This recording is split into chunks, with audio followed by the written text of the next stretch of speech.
Chris Jericho's future in wrestling has quickly become a talking point, with fans speculating whether the veteran could be on his way back to WWE. The conversation intensified recently, but Jericho has now addressed the rumors directly. Speaking to the Daily Mail at Halloween Horror Nights, Jericho made it clear that he intends to remain with AEW for the foreseeable future. While he didn't completely rule out a WWE return, he stressed that such a move isn't in the cards right now. "I'm not going anywhere for a long while. I'm still with AEW for right now. Would I go back to WWE? I wouldn't be opposed to it. We just have to see what happens. The best thing that can happen is to have two great teams that you can play for, and that just makes everything bigger and more exciting." Much of the speculation surrounding Jericho's next move began when fans noticed he liked to post about returning to WWE. With his AEW contract set to expire later this year, that small action was enough to fuel rumors. However, Jericho's latest comments made it clear that his focus remains firmly on AEW, at least for now. Still, with free agency always a factor in wrestling, fans will be watching closely to see how the situation develops in the months ahead. The real question is, when the time comes, do you see Jericho finishing his legendary career in AEW or making one last run in WWE? AEW fans have been wondering about the absence of Britt Baker, with the former Women's World Champion now off television for almost a year. Rumors began to swirl online that Baker had been fired from the company, but Fightful's Sean Ross Sapp has not only dismissed that idea, but also shared a significant update on her status.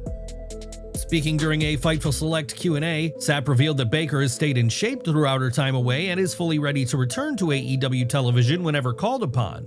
He also noted that with Tony Khan currently overseeing both AEW and ROH, there are 5 women's championships to manage, making this a timely opportunity for Baker's comeback. Despite being one of the top stars, she was kept off TV for several months due to unknown reasons. A previous report from Fightful suggested that she didn't have the right attitude backstage and has had some clashes with AEW Creative. Sapp further explained that the break has actually benefited both Baker and AEW, allowing for a much-needed rest. He confirmed that Baker still has over a year left on her current contract, putting to rest speculation that her time with the company may have been coming to an end. It's worth remembering that Tony Khan himself has already dismissed the idea that Baker was looking to leave AEW.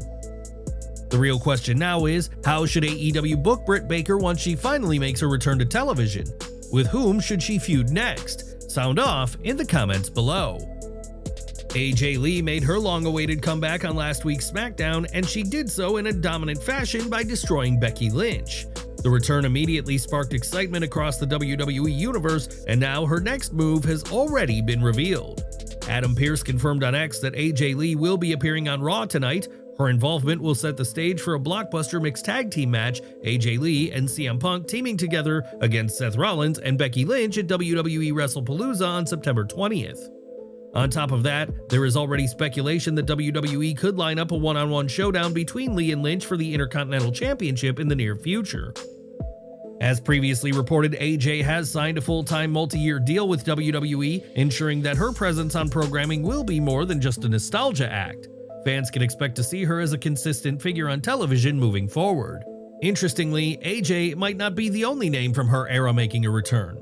Rumors have been swirling about Paige's WWE future, and Nikki Bella added fuel to the fire on X. Nikki posted a picture of Brie Bella alongside Paige, captioning it with a note about dreaming, which immediately caught fan attention. With both Paige and Brie Bella always wanting to return to WWE, Nikki's post came across as a hopeful signal. Paige herself even reacted to the picture. Adding more weight to the speculation, Corey Hayes of Bodyslam.net has reported that several names are being considered for a WWE return. While no specific stars were named, it's heavily speculated that the list could include Brie Bella, Paige, Bianca Belair, and Ilya Dragunov. Belair and Dragunov are both nearing recovery from injuries, which makes their return timeline all the more realistic. CM Punk, meanwhile, was visibly emotional during SmackDown after watching his wife make her triumphant return. A fan video captured the moment once the show went off the air, showing Punk soaking it all in with the Chicago crowd.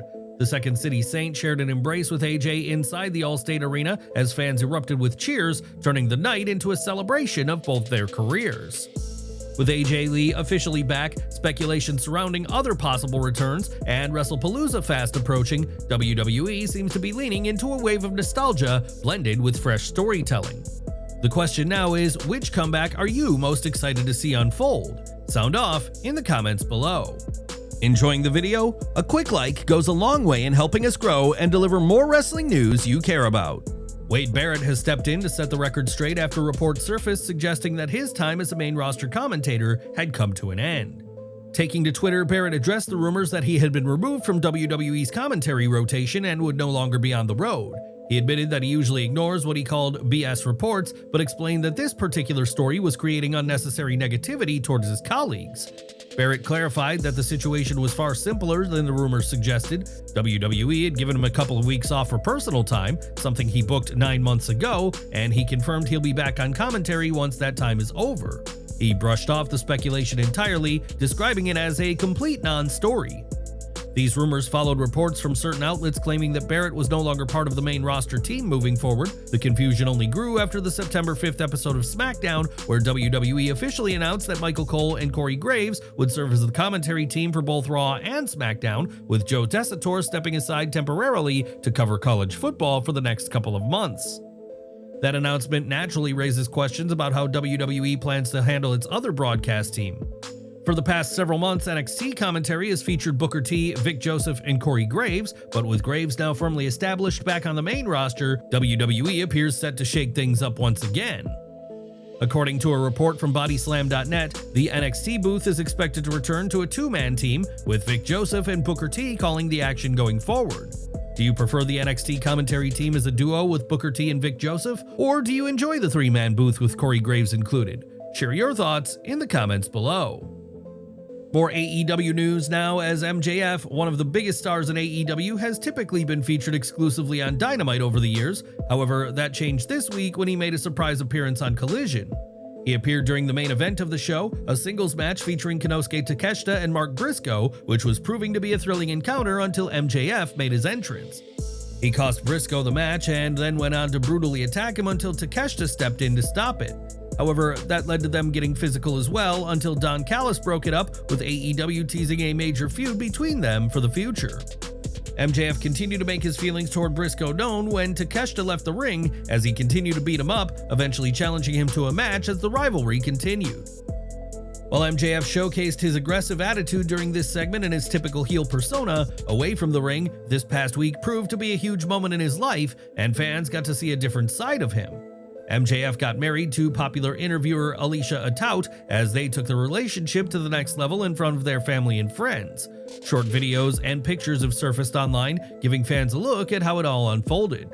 Everyone at Slat Rock Wrestling would like to congratulate MJF and Atout for tying the knot, and we wish them a happy life together.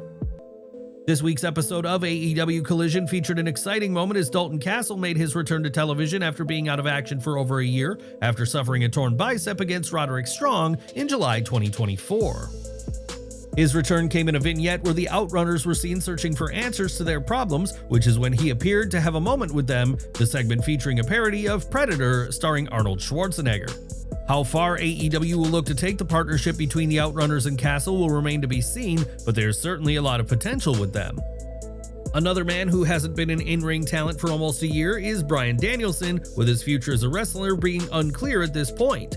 However, Tony Khan has now confirmed a brand new role for him. Khan took to Twitter to reveal that Danielson will be joining AEW Dynamite's commentary team on a full-time basis as he welcomed the American Dragon back to weekly television. Danielson did get physical at All In Texas, beating up members of the Death Riders, and has made several appearances at AEW television since then as part of the commentary team, which is now a permanent situation for Danielson. Do you think Bryan Danielson should stay strictly behind the commentary desk, or should AEW still feature him in the ring at least one more time? Sound off in the comments. The Death Riders are one of the most dominant forces in all of professional wrestling right now, with Jon Moxley's crew proving to be a tight-knit group of badass. However, a new member may be joining soon. In recent months, Moxley and Wheeler Yuta have been attempting to recruit Chris Statlander, and although there has been no official invitation, their backstage interactions have hinted at their interest in her. However, during the All-Star 8-woman tag team match at Collision, a new tease took place as Yuta appeared and whispered something into Statlander's ear. While she told him to go away, Statlander did end up winning the match by using Yuta's own seatbelt pinfall, proving that whatever he said had some impact on her, with this being the latest tease of her getting closer to the group.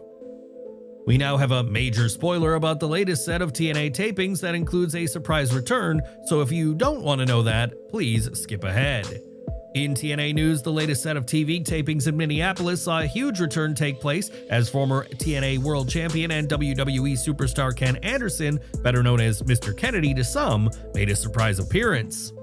This took place when Frankie Kazarian cut a promo to the fans, eventually introducing Anderson to the fans as he made his first appearance for the company since January 2016. The segment quickly got heated though as Kazarian mocked Steve Maclin's military service, which didn't sit well with Anderson, who is a member of the National Guard.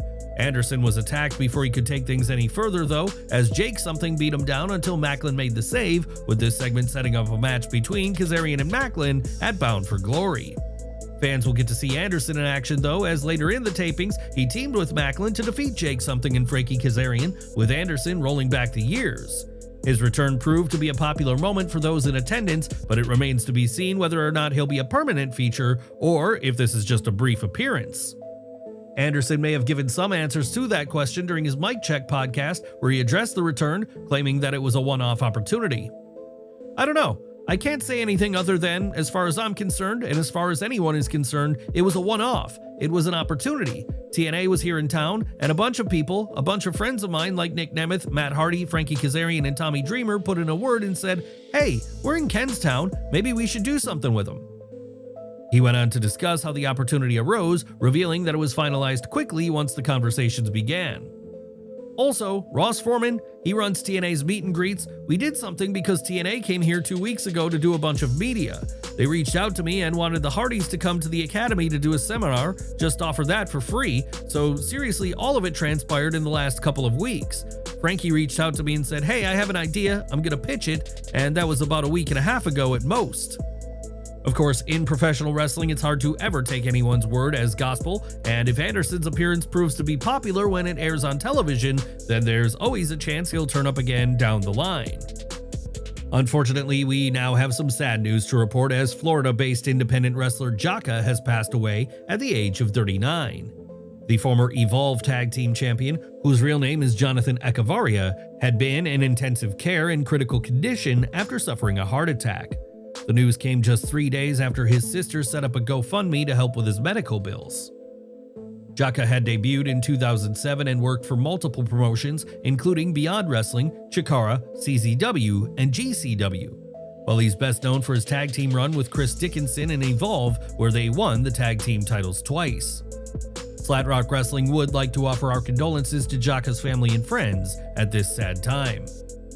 Sadly, we have another death to report from the wrestling world, as Taishin Nagao, an All Japan Pro Wrestling star who was in his first year out of the dojo, has passed away at 21 years of age. Nagao had sustained injuries earlier this year after being struck by a tour bus, and he was immediately hospitalized and has been in critical condition until his untimely death on Sunday. The incident took place on May 31st, and it was revealed in June that Nagao had suffered abdominal compression, which resulted in traumatic shock. After that point, he was in intensive care, being in critical condition that required close attention. AJPW revealed that he remained in critical condition on July 22nd, but the company then revealed that he had passed away on Sunday. Everyone at Flat Rock Wrestling would like to pass on our condolences to Nagao's family and friends at this upsetting time. Zoey Stark has been sidelined for nearly 4 months after getting an injury to her ACL, MCL, and meniscus back in May, and fans have now gained a new update on her status. Stark underwent surgery to try to get herself back to full fitness, and now she shared an image of herself in the gym putting in the work to rehabilitate. And fans have noticed that she's got a new look, with Stark having much darker hair right now. Whether she keeps this look for when she returns to television will remain to be seen, but it's clear to see that she's putting in the work to ensure that she's the fittest she can be when that moment occurs. Wrestlers are all looking to make the biggest impact possible, and that can include taking opportunities outside the ring and in the world of Hollywood. John Cena is someone who has broken into that business, and now an AEW star wants to follow in its footsteps. Powerhouse Hobbs is that man who has been teaming with Katsuyori Shibata and Samoa Joe as of late, becoming a dominant trio in AEW. But when he spoke to Fightful's Sean Ross Sapp, Hobbs made it clear he'd like to do some acting. "Oh yeah, most definitely, man. Who doesn't want to see me on the big screen or on their TV? Besides, beating people up weekly. That's definitely the plan." Whether that's something he can do will remain to be seen, but there's no denying that Hobbs has plenty of charisma to offer. Do you think he could break out as an actor, and what type of roles would you want to see him in? Sound off in the comments below. Now, Ronda Rousey, who has been very vocal about the professional wrestling business lately, and while many of her comments have been negative, she's given major props to Jon Moxley during an interview with Yahoo Sports. Rousey praised Moxley for helping Marina Shafir elevate her game in AEW, claiming that he has been a key figure in helping her growth throughout the past year. Shafir's career took a major turn in All Out 2024 when she aligned with the Death Riders after the Blackpool Combat Club had turned on Bryan Danielson, and since then, she's been featured in several major storylines and matches, including the Anarchy in the Arena at Double or Nothing. Rousey has seen Shafir's development firsthand as a friend and has been extremely impressed by what she's seen. She's coming into her own in that space and feeling really confident and just like a real f***ing pro. Rousey then spoke about how Shafir has gone from being a rookie in the ring to a top-tier performer. Going from being like, how do I do an arm drag, to being part of 5-star matches and stuff like that, it's really great to see her having so much joy with it and rising to the top level of the industry. Rousey then spoke about Moxley specifically, praising him for his mentorship, labeling him the most incredible human being ever. He's just so supportive and so kind and so passionate. He's just so humble, and I feel like so much of that success stems from his talent, and not just his talent, but his willingness and passion to give back and to bring up everybody with him and have his rising tide lift all of their boats. And I'm so grateful for him and the kind of friend he's been to Marina. Rousey believes that Moxley is an example of someone who is at the heart of wrestling and is keeping the business alive. They're the real lifeblood of the industry, and I hope that continues and that it's encouraged and that it's not like some cutthroat me versus you kind of environment. It's the culture and the giving back to each other and the constant hands helping each other up. That is what makes it continue to be great and will continue to make pro wrestling rise in cultural awareness. How do you feel about Jon Moxley's influence behind the scenes in AEW? Does Marina Shafir have the tools to reach the top? Drop your thoughts below and sound off. We close today with AEW, where Tony Khan's promotion has introduced several production upgrades over the past year, but one recent change is hitting wrestlers harder than expected, literally. With the company's new HBO Max television deal now in effect, AEW has reintroduced LED barricades and ring aprons to enhance its visual presentation. While the upgrade makes for a sleeker broadcast, it comes with a painful drawback. The difference was clear during Forbidden Door, where wrestlers noticeably adjusted how they took bumps against the barricades. Unlike the softer, standard setups AEW had been using, the LED surfaces are far tougher and stick out more, leading to rougher impacts. According to Fightful Select, several wrestlers have already taken hard hits from the revamped barricades and aprons, raising concerns among the roster.